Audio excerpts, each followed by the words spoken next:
So magandang umaga sa inyong lahat. Okay? At maligayang Pasko. Kasi Pasko pa, no? Sa naririto sa ating pinagdarausan ng banal na misa at ganoon din sa mga tumutunghay sa banal na pagmimisa, hindi lang sa banal na misa na ito, kundi sa kabuuan ng programa nyo ngayong araw na ito. Yung mga nanunood sa kanilang live streaming. Okay, yung mga nasa bahay, yung nasa trabaho, okay? So binabati po namin kayo. Maligayang Pasko sa inyo. Okay.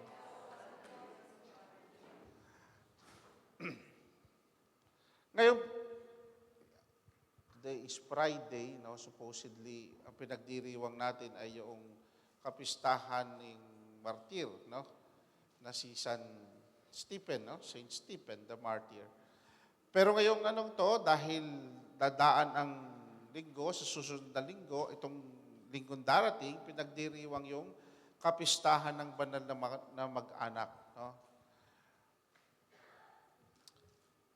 Kung natatandaan ninyo yung dakila, dalawang dakilang utos ng Panginoon. Ano ba yung dakilang utos ng Panginoon? Ha?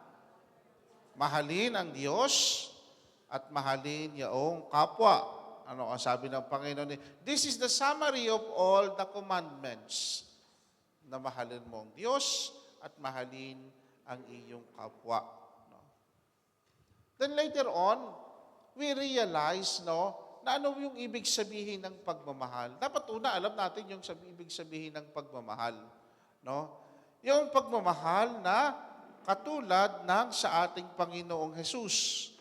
Yung pagmamahal na kayang magsakripisyo, alang-alang at para sa kanyang mga minamahal. Na handang mag-alay ng buhay kung kinakailangan. Okay? Yun yung pagmamahal na sinasabi, itinuturo, at naging halimbawa ng ating Panginoong Jesus. Okay? Kaya mahirap palang magmahal din. No? Ang sabi nga, hindi tayo tunay na nagmamahal kung hindi tayo nagsasakripisyo. No? At hindi tayo handang magmahal kung hindi tayo handang magsakripisyo. Okay? So, laging kasama kasi yung pagsasakripisyo. Nahihirapan. Okay? Ang hirap palang magmahal kung ganoon. No? Kaya nga ngayon, we realize also na parang ang hirap-hirap din pala nung inuutos ng Panginoon. Okay? Doon pa nga lang sa mahalin yung kapwa natin. No? May mga taong kamahal-mahal, pero kahit nga yung taong kamahal-mahal, minsan, dahil wala naman taong perpekto, okay, hindi naman ganun kamahal-mahal din. Pero okay na din. Pero may mga tao din talagang hindi kamahal-mahal. Ano? May tao talagang kumukulo ang dugo mo. Okay? Para bang pag nakikita mo pa lang, nasisira ng araw mo. Okay? Sabi ng Panginoon, magmahalin mo yung kapwa. Okay? Kaya ang tanong natin ay, posible nga ba yun? Mahalin mo ang iyong kapwa. Ibig sabihin ay lahat. Lahat mamahalin mo. Walang exception. Yung mabuti sa iyo, at kahit na hindi yung mabuti sa iyo. Kaya nga ba nating gawin? Okay? Ngayon, babalik tayo doon sa pinagdiriwang natin. Yaong kapistahan ng banal na mag-anak. No? Na pinapakita sa atin dito, ay yaong pamilya. Kasi sa pamilya natin, unang nararanasan, natututunan ang pagmamahal. No? Kapag ka pinanganak ka sa isang pamilya, pagdaka, mahal mo na kaagad. No? Yung iyong ina, mahal ka na. No? Lalo tigit yung ina, ganun yung ama, yung mga kapatid. Okay? Kaya nga ang sabi, ang mga ina lamang ang makakapagsabi. No? Ang ganda-gandang lalaki ng anak ko. Ang ganda-gandang babae ng anak ko. Okay? Kasi laging may isa. Laging may isa. Hindi mawawalan tayo ng tagahanga. Okay? Kasi pag nawala pa yon, nako, ano na, talagang wala siguro, no? Okay? Pero kahit nga wala, doon sabi ni doon sa ng isang propeta, na kahit makalimutan ng ina kanyang anak, no? Hindi makakalimutan ng Diyos. Okay? So talagang meron tayong isang nagmamahal palagi sa atin. Okay? Kaya dalawa na pala ngayon, ang Diyos at yung ating ina. Okay? Makakasiguro tayo ng pagmamahal. So kaya pala pwede tayong magmahal at kaya nating magmahal at hindi pala imposible yung inuutos sa atin ng Panginoon na mahalin natin ang ating kapwa sapagkat natututunan palang magmahal, nararamdaman natin yung pagmamahal na iyon sa simula pa lang, no? Ng ating pagsilang. Hindi pa nga isinisilang di ba? Sabi nga, di ba, yung pagkabuntis, kinakausap na ng kanyang mga magulang. Nakakaintindi na. Nararamdaman na nung bata sa tiyan, yaong pagmamahal ng kanyang magulang, lalo't higit nung ina. So, kaya pala nating magmahal. No? Hindi pala imposible yung sinasabi ng ating Panginoong Hesukristo, mahalin mo ang iyong kapwa. Okay? Sapagkat natututo kang magmahal saan? Sa pamilya. Okay? Kaya nga, dapat aalagaan natin, ipagtatanggol natin, itataguyod natin ang pamilya. The institution of the family, of marriage. No? Kaya nga, wag dapat tayong maniniwala doon sa sinasabi na yung kasal ay, it is just a piece of paper. Para isa papel lang naman yan, Father. No? Dati, sa huwis na lang tayo magpakasal. Okay. Pero ngayon, hindi na nagpapakasal. Magsama na lang tayo. Okay. Dati sinasabi, tama na yung isang anak, dalawa, the most na. Kasi mahirap ang buhay. Sige, hindi, mag-alaga na lang tayo ng pusa. Aso na lang ang alagaan natin. Okay. Pero kung tutuusin, mahal din naman ang mag-alaga ng aso at pusa. Okay. O, napatago yung isa. O. Kaya mag-asawa ka na at mag-anak.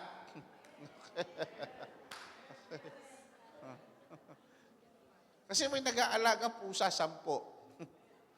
Okay? Ayaw naman mag-anak. Gusto isa lang. Okay? Aalagaan natin yung institusyon ng pamilya. Sapagkat sa pamilya, natututunan yung tunay na pagmamahal. Pagmamahal na walang kondisyon. Pagmamahal na hindi nakikita ang physical na appearance o anyo lamang, kundi pagmamahal na nanggagaling doon sa Diyos. No? Kaya nga yung tunay na nagmamahal, hindi naman talaga nakikita yung katangian lang ng tao. No? Siyempre sa simula, doon sa mag-asawa, initial attraction, kaya gandang-ganda sa iyo yung asawa mo. Okay? Puging-pugi sa iyo. Ang gwapo ng asawa ko. Oh. Pero habang nagtatagal, dapat lalampasan ang pagtingin, ang pagkagusto doon sa mga katangian lamang. Kaya nga po, pagka kinakasal, no, sa simbahan, tinatanong lang, tinatanggap mo ba ito si babae bilang iyong asawa? Opo. Tinatanggap mo ba itong si lalaki bilang asawa? Opo. Tapos na. Kasal na yun. Ang boring, di ba? Ngayon, ang gusto, gusto mo yung, ang tawag doon? Vow. Di ba may vow? Nung una kitang nakita, alam ko, ikaw na. Ganun. And I want to spend my life with you. Ganun. Tapos, tutulo yung luha dito. Sa kanan lang. Ganun. Okay. At marami gusto ganun, tuwan-tuwa. Okay? Okay din naman yon because binubuhos mo yung nilalaman ng iyong kalooban. Pero bakit ang simbahan we retain. Kahit ako, ayoko nung ganun eh. Ayoko nung may personal vow na ganun. Okay? Bakit? Kasi boring si Father. Kasi si Father hindi na mag-aasawa, hindi makapag-personal vow. Sama-sama na tayo. Okay.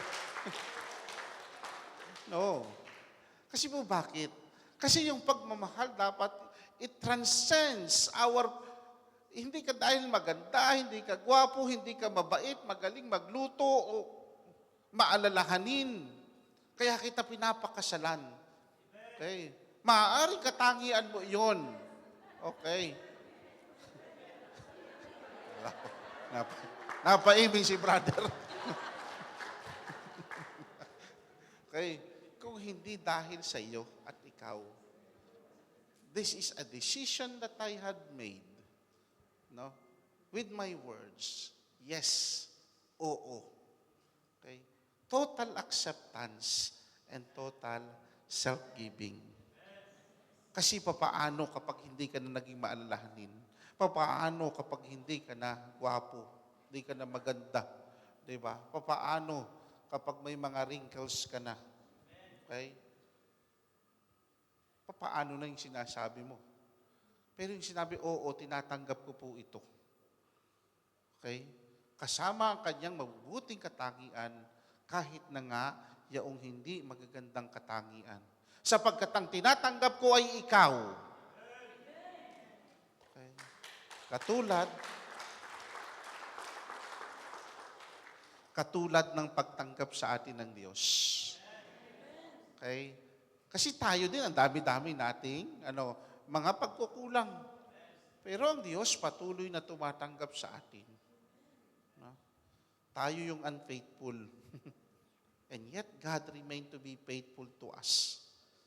And that is the basis ng lahat ng ginagawa nating ito. Sapagkat ang Diyos hindi nanghihinawa at nagsasawa na tayo ipatawarin at tanggapin. Okay? So, doon natin nakukuha o nakikita yung tunay na pagmamahal sa pamilya. Kaya ating aalagaan, puprotektahan. Unang-una, doon sa pamilya natin. No? Doon tayo magmahalan. Okay? Kasi natututunan naman natin. Yung mga tampuhan ng magkakapatid, no? Yung tampuhan ng magkakapatid, normal lang naman yun. Okay? Yung mga teenager kayo, mga bata kayo. Pero pag matanda na kayo, iba na yun. Ano? Di ba? Okay? Pagpasensyahan na kayo. Okay? Yung mga ari-arian nyo, yung mga ikta-iktaryan yung lupain, hatiin nyo ng maayos. Di ba? Walang lamangan. Sabi ni Father kanina, no? Walang lamangan. Kasi ngayon, di ba, pag mga lupat ari-arian ang pinag-usapan ng magkakapatid. Okay. Sinusulsulan pa ng mga asawa. Para sa anak mo yun, ikaw ay Okay, di ba? So, paano nabubuo yung pamilya? Kung saan natututunan. Kaya nga, the attack is against the family. The attack of the enemy is against the family. Kasi kung walang pamilya, kung saan matututunan at lalago yung pagmamahal, din unti-unti masisira din natin yung pananaw at pagkaunawa natin ng pagmamahal. Kasi ang pagmamahal na lang sa akin, ibigay mo sa akin. Okay? At pag binibigyan mo ako, di ba yung ganyan mga siloso, sino ba siloso at silosa dito? Di ba? Sa akin lang. Mm-hmm. Okay?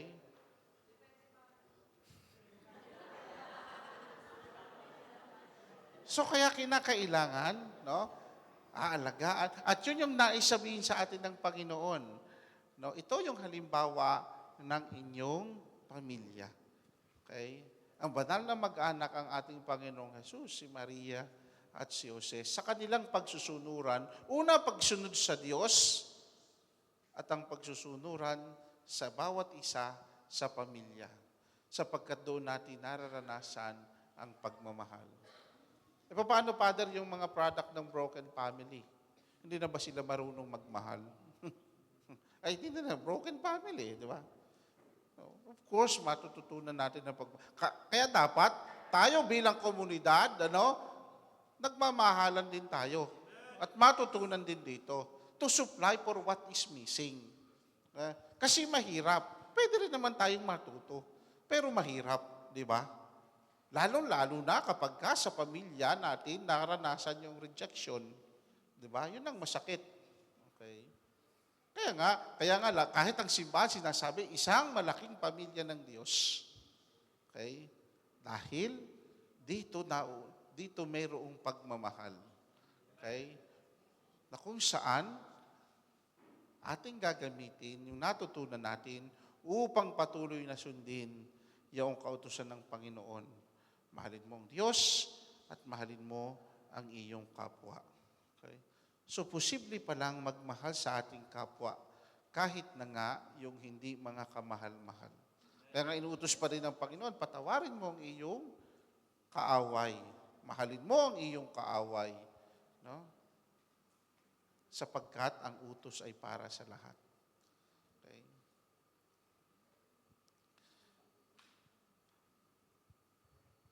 Kasi sa pamilya din naroroon yung maraming sakripisyo na pinapangunahan ng mga magulang. No? Pinapangunahan ng mga magulang. Kasi yung pagmamahal na nararamdaman ng mga magulang ay hindi nananatili sa salita lamang kung hindi nararamdaman ng kanilang mga anak sa pamamagitan ng kanilang mga pagsusumikap, okay, upang maibigay kung ano ang kinakailangan sa kanilang mga anak. Okay? So kung ating idudugtong sa ating pagdiriwang ng kapistahan ngayon na San Esteban, ng kanyang pagkamartir, siya'y namatay sa pagmamahal niya sa Panginoon. Ang mga magulang din ay ganoon. No? Paulit-ulit na namamatay sapagkat sila'y paulit-ulit na nagsasakripisyo alang-alang sa kanilang mga minamahal na anak.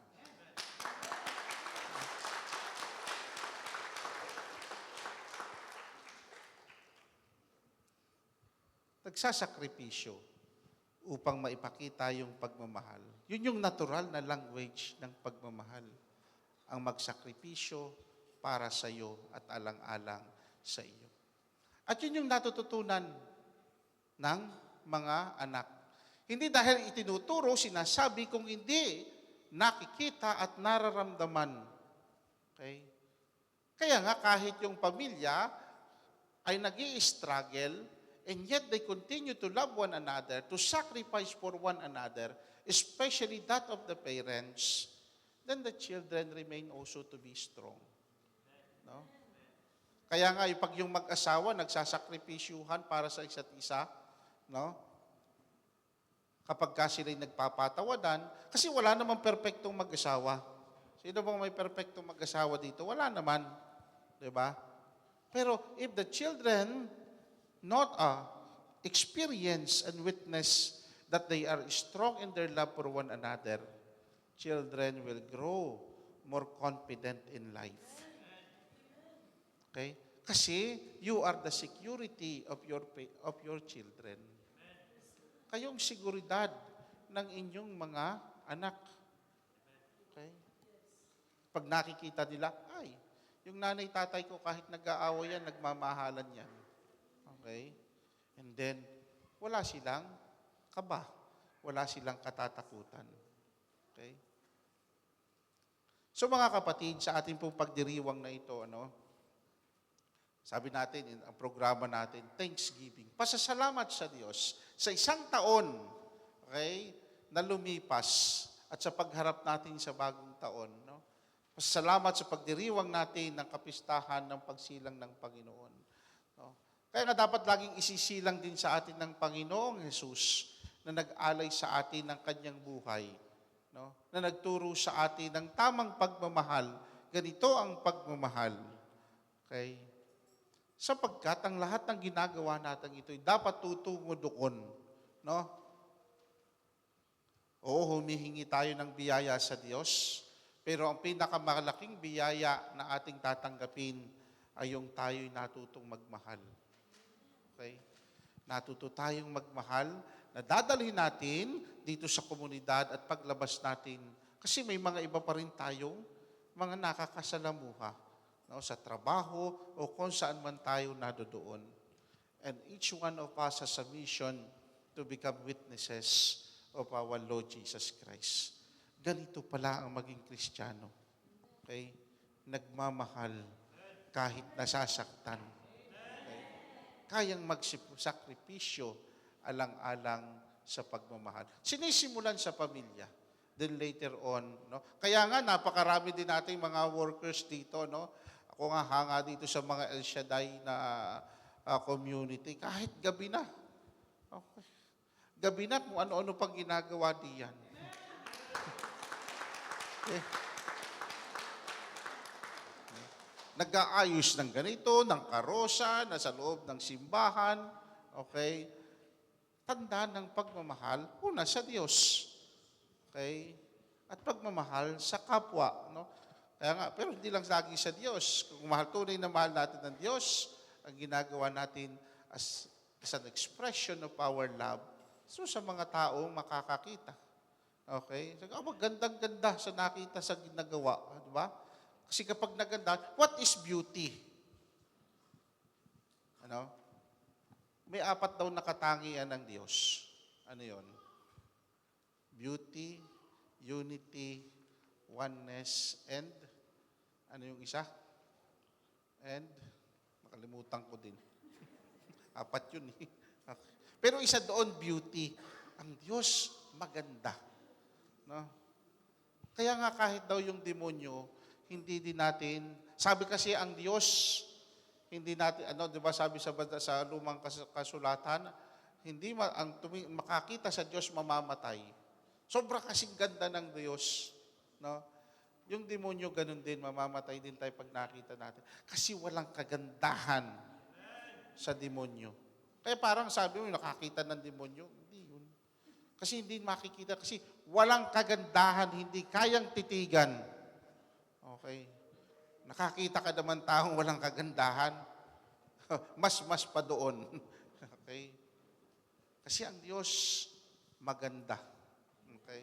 At tayo'y nilikha ng Diyos na maganda. Kaya tayong lahat may kagandahan. No?